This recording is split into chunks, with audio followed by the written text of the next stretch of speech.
Nyuma y'igihe kirekire Acecetse, Perezida Museveni yinjiye mu ntambara yo mu burasirazuba bwa Repubulika Iharanira Demokarasi ya Kongo yitwaje inkoni y'ubuyobozi bwa EAC mu gihe umwotsi w'imbunda ukomeje gucumba mu misozi miremire y'uburasirazuba bwa Repubulika Iharanira Demokarasi ya Kongo. Abasesenguzi ba politike y'akarere bakomeje kwibaza byinshi ku guceceka kudasanzwe kwa Perezida wa Uganda Museveni. Uyu mukambwe w'inaribonye mu bibazo by'akarere yaramaze igihe asa no kwepa ikibazo cya Repubulika Iharanira Demokarasi ya Kongo. Nyamara nk'uko amateka bigaragaza, guceceka kwa Museveni akenshi kuba kubumbatiye ingamba nshya. Kuri ubu inyamaswa yari isinziriye yikanguye. Perezida Museveni yinjiye mu kibazo cya Kongo mu buryo bweruye akoresheje uturufu ikomeye. Umwanya mushya yatorewe kuyobora umuryango w'ibihugu bya Afurika y'Iburasirazuba, East African Community. Ikintu cya mbere, gukanguka kw'inararibonye. Uko Museveni yafashe inkoni ya EAC nyuma y'igihe kirekire, EAC isa niyagabanyije ijwi ryayo ku kibazo cy'umutekano muke mu burasirazuba bwa Repubulika ya Demokarasi ya Kongo. Uyu muryango wongeye guhaguruka wamagana imirwano. Ibi byabaye mu nama ya 25 isanzwe y'abakuru b'ibihugu bya EAC yabereye i Arusha muri Tanzania kuwa gatandatu tariki ya 7 Werurwe 2026. Muri iyi nama asimbura mugenzi we William Samuel Ruto wa Kenya wari warashimiwe uruhare rwe mu guhuza ibiganiro bya Nairobi processes de Nairobi. Perezida Museveni yafashe inkoni y'ubuyobozi bwa EAC yerekana ko igihe cyo kurebera cyarangiye. Kuri Museveni uyu mwanya si wo kwiyerekana gusa, ahubwo ni intwaro nshya ya diplomasi igamije kugarura ijambo rye n'irya Uganda mu bibazo bya Repubulika Iharanira Demokarasi ya Kongo, asaba impande zose zishyamiranye guhagarika imirwano by'ako kanya no gushaka umuti w'amahoro. Kijyanye n'amasezerano yishwe no kuvuguruzanya ku kibuga cy'imirwano, iri tangazo rya East African Community EAC rije mu gihe hakomeje kugaragara ibikorwa byinshi byo kurenga ku masezerano yo guhagarika imirwano mu burasirazuba bwa Repubulika Iharanira Demokarasi ya Kongo. Nubwo hari ibyemezo bikomeye byafashwe binyuze mu isinywa ry'amasezerano ya Washington yo kuwa 4 Ukuboza 2025 ndetse n'ibyemezo byafatiwe i Doha muri Qatar kuwa 19 Nyakanga 2025 byasabaga ihagariko ry'imirwano rya Burundi ku kibuga cy'imirwano, amasasu ntaraceceka habe na gatoya. Itangazo ryasohowe n'inama y'abakuru b'ibihugu bya EAC rigira riti: inama irasaba impande zose ziri mu makimbirane guhagarika imirwano no kubahiriza agahenge by'ako kanya. Mu gihe ishimangira ubushake bwayo bwo gukemura amakimbirane mu mahoro, EAC kandi yakiriye raporo igaragaza aho ibiganiro bya Nairobi bigeze nubwo inzira ikiri ndende. Kinshasa na M23 AFC, intambara y'amagambo n'amasasu. Umutekano muri burasirazuba bwa Repubulika ya Demokarasi ya Kongo ukomeje kuba mubi cyane kubera imirwano ikazihuza inyeshyamba za AFC M23.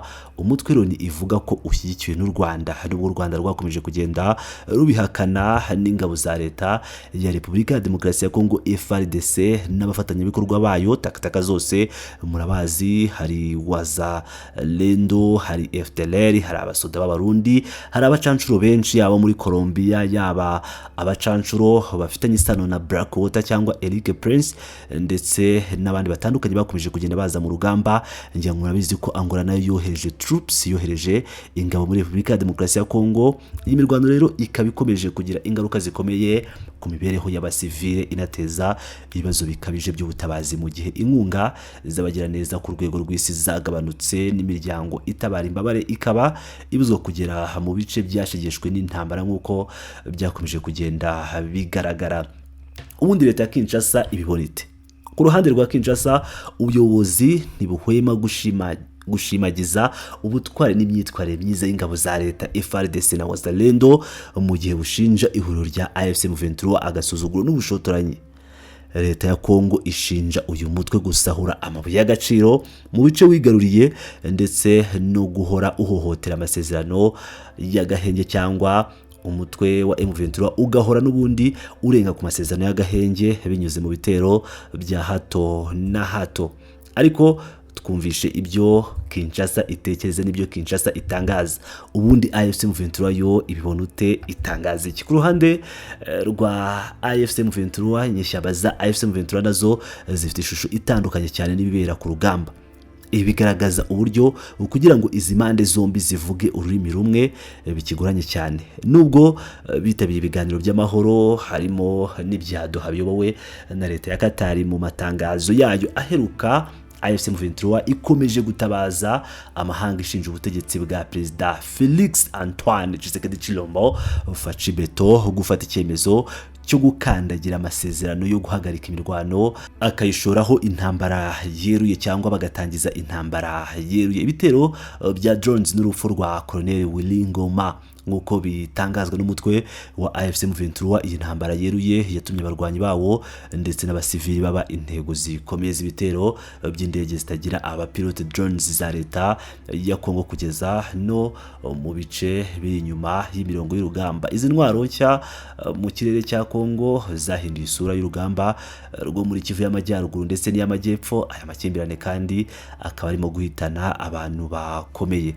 AFC M23 ivuga ko ibyo bitero byahitanye umwe mu basirikare bayo bakuru mu ngabo ziharanira impinduramatwara za Kongo ARC, umuvugizi wayo cyangwa uhoza ari umuvugizi wa gisirikare Colonel Wilingoma waguye ku rugamba tariki ya 24 Gashyantare 2026. Urupfu rwe rukurikira urwa Magruare Paluku, undi muyobozi mukuru w'uyu mutwe uherutse kwishwa. Ibi byose biraba mu gihe hari ubukana bushya bw'imirwano buterwa nuko agahenge kasabwe na Angola katarimo kubahirizwa. Ingabo za Kongo FARDC zifashijwe n'ihuriro ry'imitwe yitwaje intwaro zizwi nka Wazalendo ndetse n'abandi bafatanyabikorwa benshi cyane barangajwe imbere na FDLR zagabye ibitero bikomeye byaba iby'ubutaka ndetse n'ibyo mu kirere ku birindiro bya AFC M23 ndetse no mu baturage. Mu gusoza, ese Museveni azashobora ibyananiye abandi? Kugeza ubu ku rwego mpuzamahanga gahunda za diplomasi cyane cyane ibiganiro bya Washington na Doha bishyigikiwe n'umuryango w'ubumwe bwa Afurika EU bigaragaza ko bitera imbere ku mapuro gusa, ariko byananiwe gutanga umusaruro ufatika ku kibuga cy'imirwano. Ibi birakorwa mu gihe hari umwuka mubi ukomeje gututumba hagati ya Kinshasa na Kigali ndetse no hagati ya Kinshasa na AFC M23. Muri uku kudakemuka kw'ibibazo, AFC M23 ikomeje kugenzura no kuyobora ibice binini by'intara za Kivu y'Amajyaruguru na Kivu y'Amajyepfo. Kwinjira kwa Perezida Museveni muri uyu mukino yitwaje ubuyobozi bwa EAC ni ikimenyetso cy'uko ikarita ya politiki y'akarere irimo kuvugururwa. Ese ubunararibonye bwe no gukoresha igitugu cya diplomasi ya EAC bizashobora gucecekesha urusaku rw'imbunda zabuze gica, cyangwa n'undi munyepolitike winjiye mu mukino ushobora kurangira asanzwe mu ruziga rwa diplomasi idatanga umusaruro? Ibi biri imbere nibyo bizatanga igisubizo, ariko kuri ubu abaturage b'Uburasirazuba bwa Repubulika ya Demokarasi ya Kongo nabo nibo bakomeje guhura ndetse no kwishyura ikiguzi cy'amaraso cy'intambara.